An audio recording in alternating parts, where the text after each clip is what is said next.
Hi everyone, it's Ashley. I'm here with another book review. Today I'm going to be reviewing Crooked Kingdom. So, yes, this right now is holding the spot of my favorite book that I've ever read. I gave it 5 stars, which I'm very picky about my books, so it's very rare to get 5 stars out of me. Basically, okay, I'm going into this part assuming that you've already read Six of Crows. Basically, they got back and they got back from the heist back in Ketterdam, and shit went down with Van Eck and all that stuff. Now they need to get Ine back, and they have to freaking get their money, so they gotta figure out how to do that. So, awesome. Highly recommend, 100%. The pros. Characters. That's number 1 pro of Six of Crows. Number 1 pro of Crooked Kingdom is the characters. The characters were phenomenal in this one. My order of favorite characters did change in this one. It's now Ine, Kaz, Jesper, Wylan, Nina, Matthias. I loved every single character, every single main character, because I hated Van Eck and Rollins. But every main character I loved, but that's just the order that I loved them in. It did have very good social commentary on, a bunch of different issues.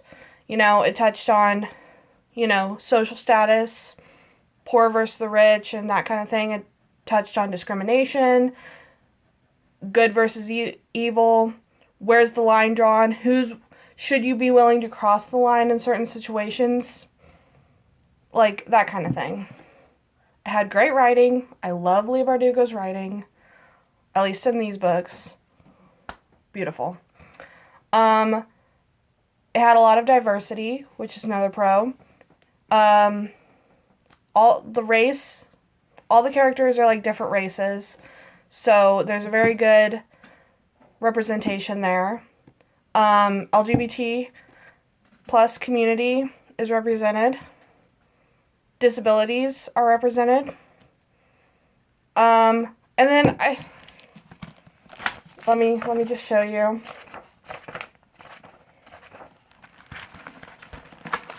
It's Wylan! Oh, he gets a perspective here. I understand why he didn't get a perspective in Six of Crows, but I'm glad he got one in Crooked Kingdom. I think that was a very good decision on Leigh's part. Anyway, the cons are the prologue. I didn't have very much, but the prologue as chapter 1 still kind of bothered me, how it was a prologue, but it was labeled as chapter 1. I don't know, that just kind of bothered me. I don't like it when books have, this is just personal preference of mine, I don't like it when books have varied chapter lengths. So, there may be like a chapter that's like 30 pages long, and then there's a chapter in this book that's literally 2 paragraphs. So, I don't know, but that's just a personal preference. And I understand why the chapters were the lengths that they were. I understood that. I like more consistency in the chapters, and I like shorter chapters. Personal preference. And then, I know this was part of her style, which is fine, which I completely understand, but there were times when Leigh Bardugo would write sentences that weren't necessarily grammatically correct,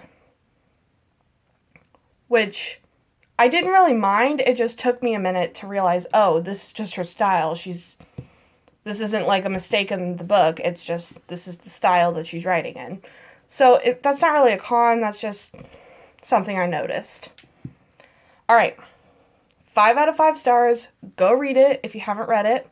If you haven't read it, get out of here. Come back when you've read it, because now we're going into spoiler land. You have been warned. All right. So freaking Van Eck. No. Oh, I hate that guy. Oh, I can't get over how much I hate him. And then we meet Jesper's father, and Wylan goes to meet Jesper's father with him, and it's great. And so, literally, I was just like, this is the best thing ever when, they start going, Wylan and Jesper are meeting Jesper's father, and they start being shot at. And basically, Jesper asks Wylan what he's got. And this is what it says. I just love this. I've got 2 flashbobs and something new I rigged with a little more, wallop. Bombs? Jesper's father asked, blinking as if to wake himself from a bad dream. Jesper shrugged helplessly. Think of them as science experiments. I don't know. I had a lot of fun with this chapter. This was chapter 5. I had a lot of fun with this chapter. And then they're inside a building. I think it's the library or whatever. And there's a guy at the desk. Jesper points a gun at him. Jesper pointed his gun at the scholar's chest. Move! Jesper, his father said. Don't worry, Dad. People point guns at each other all the time in Ketterdam. It's basically a handshake. Absolutely, said Wylan. Certainly not, said the scholar. Jesper waved them on. Depends on the neighborhood. Let's go. I don't know. I had to share that. So,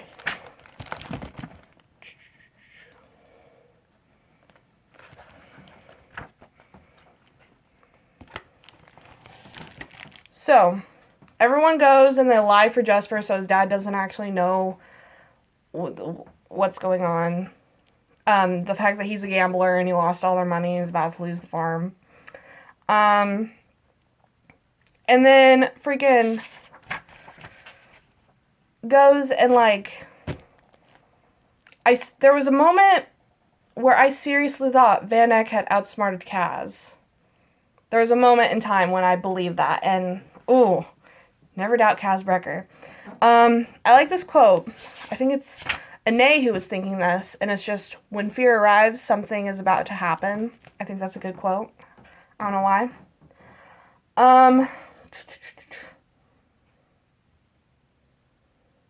And then Ane is reunited with Kaz and the group, and freaking chaos explodes, basically. And yeah. I like how Leigh Bardugo sets up a plan, and it's a very distinct plan, and it's like, oh, it sounds great. Everything's gonna work. Kaz has accounted for everything. And then everything, shit hits the fan and everything goes wrong. I love how that's always what happens, except for at the end. It's the only time Kaz's plan has actually gone to plan is the last plan that he creates. So, it's pretty interesting. And then I really like seeing Nina's broken Grisha powers. I like seeing how it changed her powers. I like seeing her struggle with the addiction. I thought it was interesting, actually, how we got to see Nina struggle with the addiction to the Judah Param.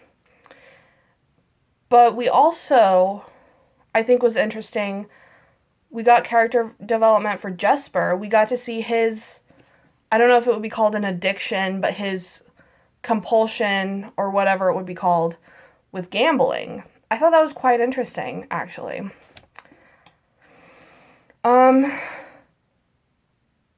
Yeah, and then we find out that freaking Van Eck tried to kill Wylan, which I suspected. I saw it coming. But then his freaking mother is alive? Oh, that got under my skin, because it's she's in an insane asylum. And it doesn't sound like she's really actually insane. It seems like she's fine or maybe mildly mentally ill, but not someone who needs to be confined to a institution for their entire life, And as someone who struggles with mental illness, that was kind of that made me hate Van Eck even more. I I know that doesn't reflect, like, Leigh Bardugo's views.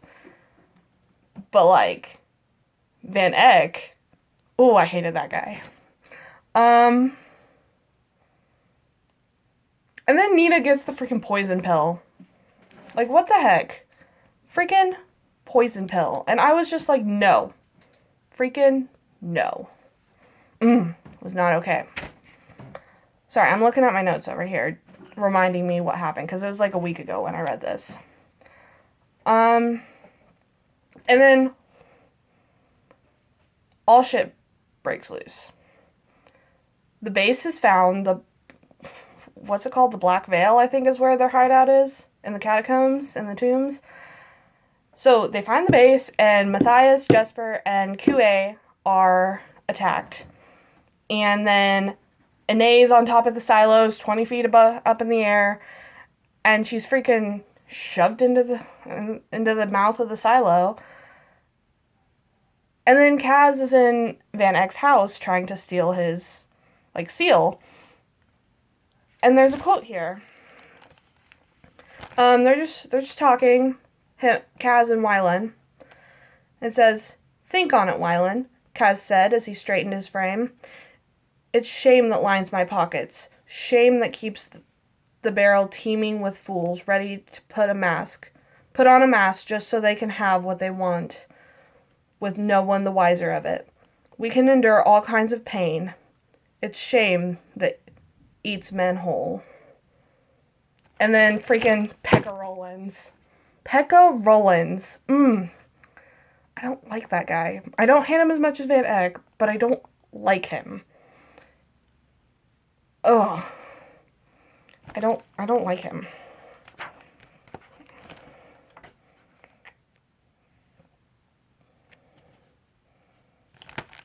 Okay, so then it cuts back to Jesper, Matthias, and Kue, and Matthias basically leads his own Grisha army with Jesper and Kue, and I thought that was really cool imagery. And then we go back to Anae, where she's freaking Dunyasha? Is that how you say her name, maybe? And they're fighting, and Dunyasha is better than Anae, which we never thought anyone could be better than Anae, because she's just a freaking badass. But somehow Dunyasha is, and they're on the tightrope, and then she goes and Dunyasha cuts the rope, and Anae falls, and chapter ends there, and it wasn't okay. I was not okay with that.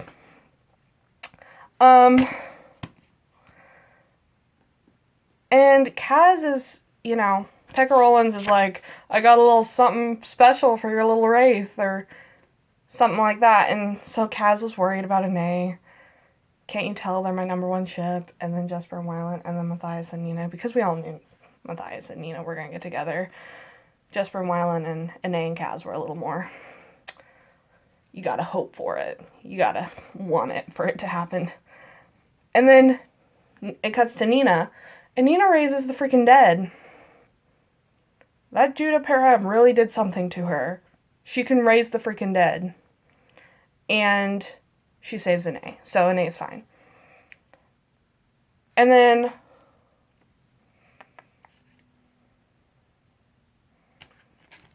yeah, I like this quote. This is back when Anae is fighting with Dunyasha. It says, But Ketterdam had taught Anae well. If you couldn't beat the odds, you changed the game. I like that. That's also on the front, if you can see that. So,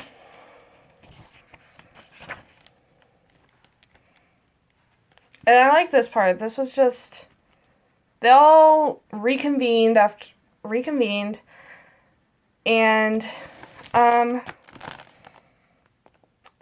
so, Jesper said, adding sugar to his coffee, "Other than Anae making a new pal, what the hell happened out there?"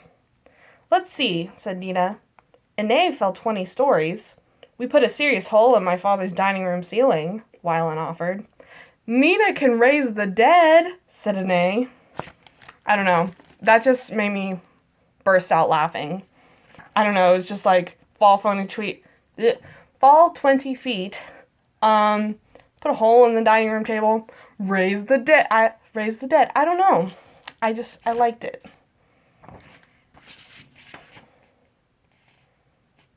All right. And then this part was not okay with me. I was very uncomfortable during this. Because it's obvious. It's so obvious that Kaz and Jesper are like, they're like buddies, you know? I mean, Kaz holds a grudge, but like, they're still friends. They seem like best friends. I mean, in the first book, Jesper was the one that Kaz trusted the most to like go up with him against Gills and stuff. And so this is when Kaz went too far. This is the first time Kaz went too far. It's when they're watching and the freaking parade, and then they see the dregs and Per Haskell, and they're like, what? So I think Kaz was telling him that he would like give himself up and then they could get out. Alright, so it says, damn it, Kaz, what are you always telling me? Walk away from a losing hand. I'm giving you a way out. Take it.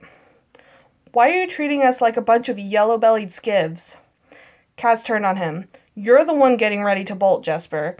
You just want me to run with you so you don't have to feel bad about it. For all your love of a fight, you're always the first to talk about running for cover. Because I want to stay alive. For what? Kaz said, his eyes glittering. So you can play another hand at the tables? So you can find another way to disappoint your father and let down your friends? Have you told your father that you're the reason he's going to lose his farm? Have you told Anae you're the reason she almost died at the end of Uman's knife? That we all almost died? And Kaz went too far there. That was the first time he went too far. He didn't go as far as he goes later, but that was the first time he went too far, in my opinion. That was uncalled for, and I don't think Jesper did anything wrong to deserve that. Just my opinion. So then you go to I think it's the next chapter. Yeah, it's the next chapter. And just, this chapter was probably my favorite. Honestly, chapter 24. It's the chapter where Jesper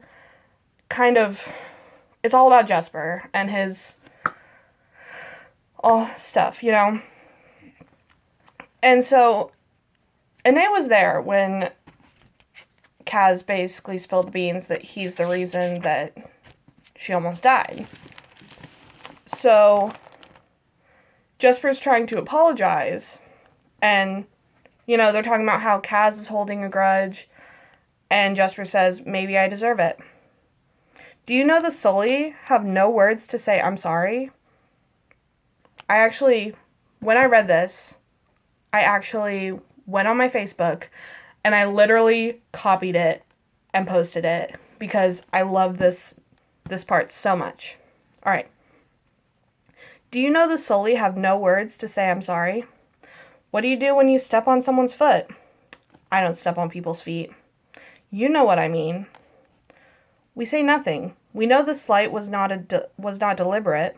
We live in tight quarters, traveling together. There's no time to constantly be apologizing for existing. But when someone does wrong, when we make mistakes, we don't say we're sorry. We promise to make amends. I will. Mati and Sheva Yelu. This action will have no echo. It means we won't repeat the same mistakes, that we won't continue to do harm. I love that. That was awesome. And then, all right. So then, you know, Jesper says that he's going to make amends with Anae. And then he goes and he explains to his father everything that has been going on and tells his father the truth. Where did it go? I had it freaking put in here. Like, I had it marked in here. Where is it? Okay, here it is. Alright. This action will have no echo. I'll find a way to make amends, Dad. I want to be a better person, a better son. I didn't raise you to be a gambler, Jesper. I certainly didn't raise you to be a criminal. Jesper released a bitter huff of laughter. I love you, Dad. I love you with all my lying, thieving, worthless heart. But yes, you did. What? Spurred Calm. You taught me to lie. I don't know. That was just interesting. I don't know. Not necessarily that we can blame our parents for how we turn out, but to an extent,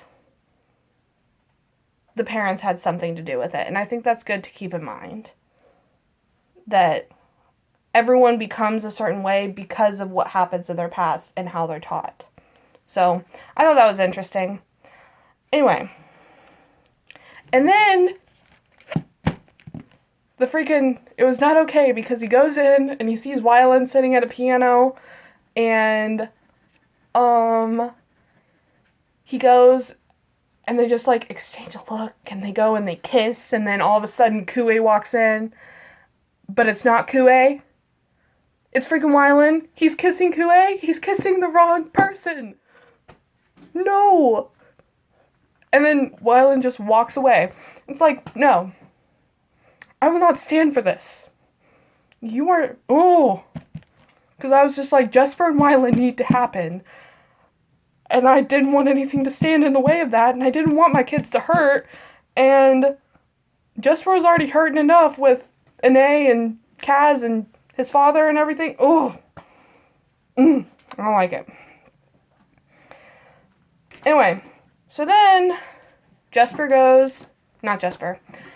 goes and he's like, okay, I'm going back to the slat to get my gang back.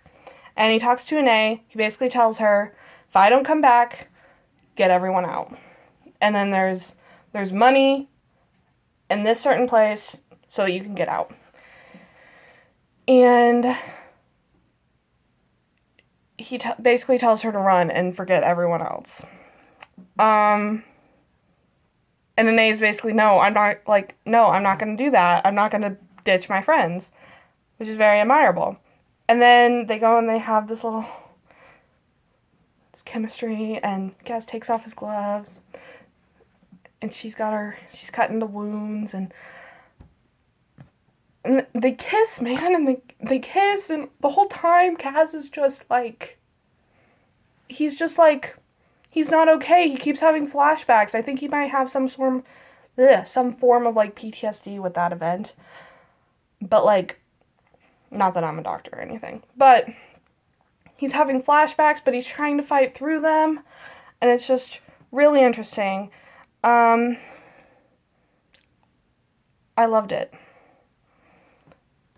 And then there's a part where Ine talks about her shadow, and she thinks Dunyasha is her shadow, which is like in her mind, it's like the human embodiment of all the wrong that you've done in your lifetime.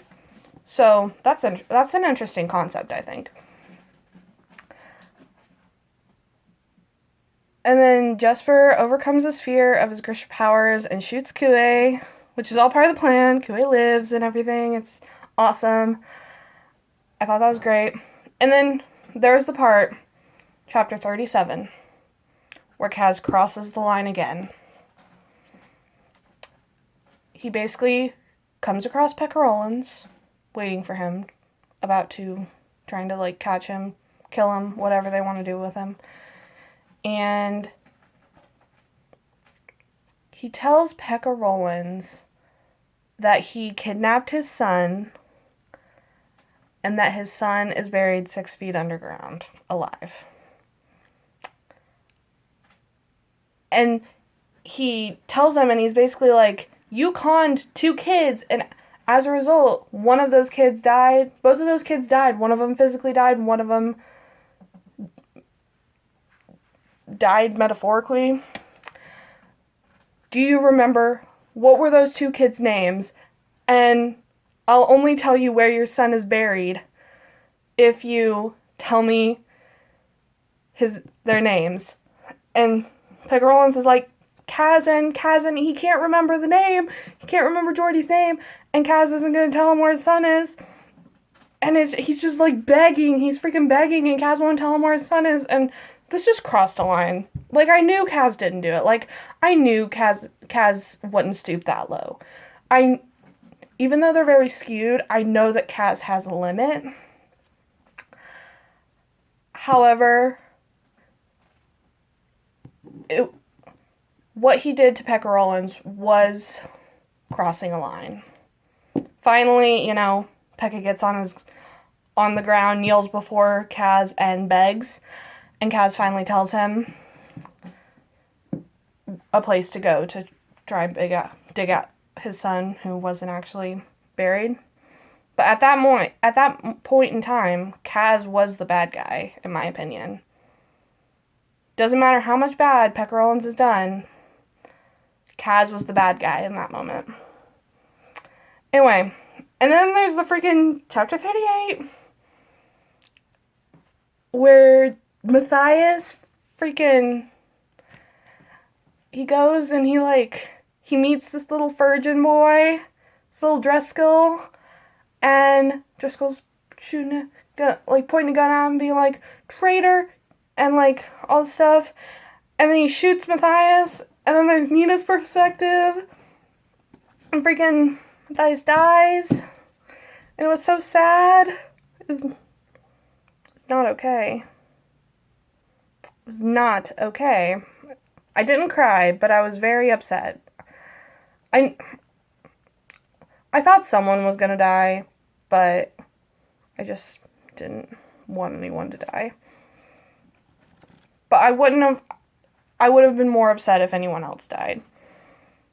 And it made sense because Matthias basically died. He was basically killed by a younger version of himself. So it was beautiful imagery the way he died. And then we get this chapter. The 2-paragraph chapter. So short. Okay. And then Wylan freaking humiliates his father because his father's being taken away to jail or whatever. And he's like, you can't give him my money. Because Wylan is inheriting his father's money. And Van Eck is like, you can't give him my money. He can't even read. And Wylan goes, takes a piece of paper, and he knows what it says because he read it when his mom, or not read it, but had it read to him. And so he goes, takes a piece of paper, and recites what it says just to humiliate his dad. And it's so awesome. And then Jesper agrees to stay with him and, read for him. And it is awesome. I love it. They had a very happy ending there. And then in chapter 42, they all say their goodbyes, and Nina takes Matthias's body, and then, the Grisha and everybody go back to Ravka, however you say it. And then, the sweetest thing, Kaz buys Ine a ship, and then he found her parents. And she saw her parents. Let me find it. I didn't mark it. But it was so sweet. They're getting off the boat, off the ship, and she's just like, Mama, she called Papa. It was so sweet. I loved it. And then the last chapter, before Ine left, she had to make sure that Kaz was taken care of, so she made sure that Pekka will never come back to Ketterdam. I'm gonna be honest, I don't know what I feel about Ine and Kaz's relationship, how it resolved. Because they're not technically together still. Which, Jesper and Wyland still aren't technically together. Like, I mean, they are, but they're not. It's never explicitly said that they're together, but they do kiss, so I don't know. But they're like living together. They're like helping each other. They're together. The thing with Kaz and Ine is that Ine's leaving and Kaz is staying, which Ine plans on coming back, but it's not the same. Like, they can't, like, be together in the same way that both of them want to be, if that makes sense. Now, I'm glad that she didn't make one of them give up something. That's another big thing. I think that if you love someone enough, you should be willing to give up anything for them. But in this situation, especially the fact that they're 16 and 17, and no offense to any young people out there, I'm 20, and this applies to me as well. Most 16, 17-year-olds